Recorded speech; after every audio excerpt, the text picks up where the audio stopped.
We'll do a live intro today, down by the canal. On my lunch hour, gonna do a list video, top certain number of my favourite cartoon villains.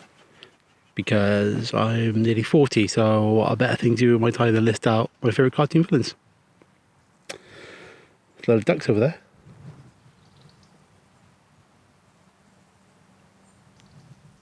Maybe we should do a video of this just for like half an hour. It's really nice and peaceful.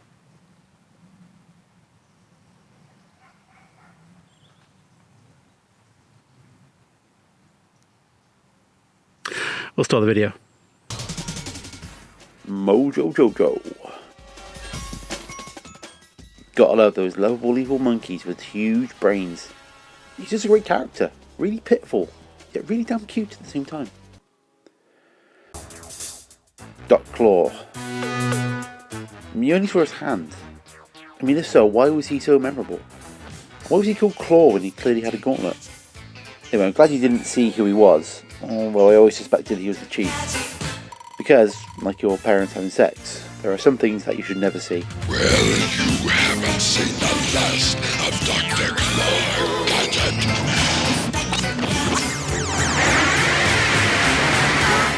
Venom, the whole thing. Shame, really. If only the two had teamed up, then the world would have been a better place. But no. Venom wanted to rule the world, not protect it. So bang with that idea. It's also a shame they hired a bunch of idiots to drive all their really cool vehicles. Dark Terror. Now what I like about good villains is their attachment to the heroes. I like it if they're related or ex-friends, or in this case helped create the Centurions. He also looked mean as well, his body overcome by cyber implants. He was one of those guys who really could have won, but if not for his stupid henchmen. Cobra, the whole thing. God, you'd have thought that an international terrorist organisation would have taken some lessons in the art of war. Maybe that was Cobra Commander's fault. Who knows? But they had some cool people on their side. Tomax and Axmot, the Baroness. Although we'll ignore those English guys they had. They look like trout, just before you pop them in the frying pan and eat them. And Serpentor? Oh, don't make me laugh. There was only one leader of Cobra, and that was the commander. The fault, most imperial Serpentor, lies not within us, but within you! Byron Greenback. He was a toad, you know.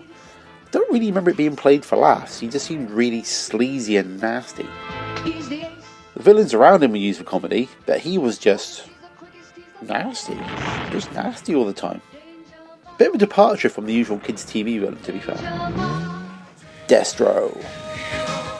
Who the hell was this guy? Did we ever find out? I mean, we did in the film, but we're talking about the cartoon here. The reason he's separate from Cobra is that that's what he was. He was on his own. He was a separate thing. I may be thinking more of the comics here, but I'm sure he played one side off the other. Joe didn't trust him. Cobra didn't trust him. He was just there, smirking behind his face mask. Always trying to come out on top. Mr. Gon.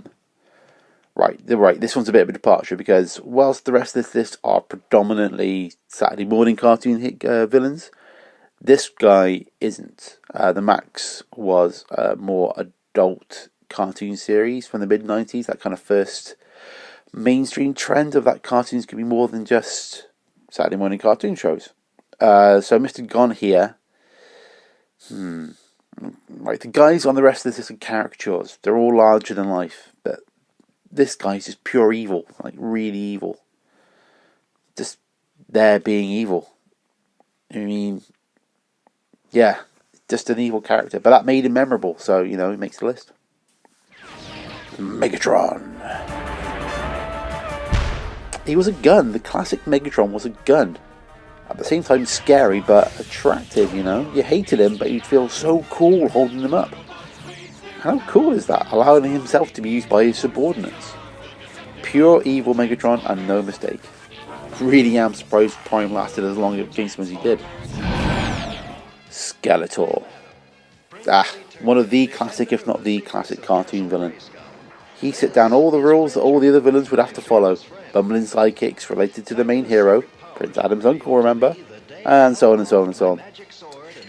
Not even the He-Man movie could tarnish his reputation, nor could his being taught by By Hordak. By Hordak.